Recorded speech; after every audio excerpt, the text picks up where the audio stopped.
बिस्मिल्लाहिर्रहमानिर्रहीम। अस्सलाम वालेकुम। आज का हमारा उन्वान है इसमें अलम की इकसाम। इसमें अलम की 5 इकसाम हैं। नंबर 1 खताब, नंबर 2 लक़ब, नंबर 3 तहल्लुस, नंबर 4 कुनियत और नंबर 5 उर्फ। सबसे पहले अगर खताब की बात की जाए तो ये वो नाम है जो किसी शख्स को इसकी खिदमत और कारनामों के सिले में अवाम या हुकूमत की तरफ से दिया जाए और वो इसकी पहचान बन जाए, खिताब कहलाता है। मसलन कायदे आज़म, शायर मशरक, बाबाए उर्दू वगैरह। लक़ब ये वो नाम है जो किसी खास वसफ किरदार की खूबी की वजह से किसी की पहचान बन जाए, जैसे सादिक और अमीन, हलीलुल्लाह और असदुल्लाह। तहल्लुस ये वो नाम हैं जो शायर अपनी शायरी में असल नाम की जगह इस्तेमाल करता है और वो इनकी पहचान बन जाता है, इसे तहल्लुस कहते हैं, जैसे खाली, गालिब, मीर, दर्द वगैरह। कुनियत वो नाम जो माँ बाप, बेटे या बेटी की निस्बत से किसी की पहचान बन जाए, इसे कुनियत कहते हैं, जैसे उसामा बिन जैद, उम्मे कलसूम, अबू सुफियान, इब्ने मरियम वगैरह। उर्फ वो नाम जो प्यार और मोहब्बत या नफरत से पुकारा जाए और वो भी इसकी पहचान बन जाए, जैसे नन्ना, बबलू, छेदू, मानी, कामी वगैरह। आगे हम बात करेंगे इसमें नकरा की। तो इसमें नकरा की जो इकसाम हैं वो दर्ज झेल हैं। इसमें इस्तफाम, इसमें सिफ्त, इसमें ज़ात, इसमें हासिल मस्दर, इसमें हालिया, इसमें फ़ाइल और इसमें माफूल। सबसे पहले बात करें इसमें इस्तफाम की, तो नाम से जाहिर है कि ये वो इसम है जो सवाल करने या कुछ पूछने के मुकबर बोला जाता है, इसको इसमें इस्तफाम कहते हैं।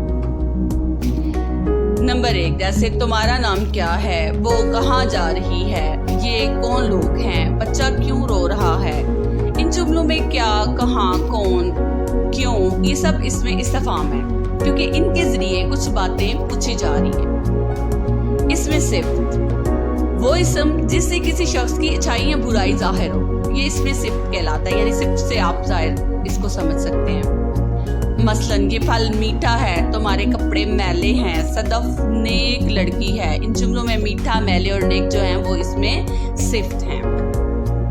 मौसूफ यानी इसमें मौसूफ जिस शख्स या चीज की अच्छाई या बुराई बयान की गई हो, वो शख्स या चीज खुद जो होती है वो बजाते खुद मौसूफ कहलाती है। ऊपर के जुमलों में फल, कीड़े और सदफ जो हैं वो हैं मौसूफ। इसमें ज़ात वो इसम जिससे किसी शख्स, चीज की हकीकत दूसरी चीजों से अलग समझी और पहचानी जाए, इसे इसमें ज़ात कहते हैं, जैसे एहसान ने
मस्दर की मिसालें: चहकना से चहक, मिलना से मिलाप,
ना हुआ वगैरह।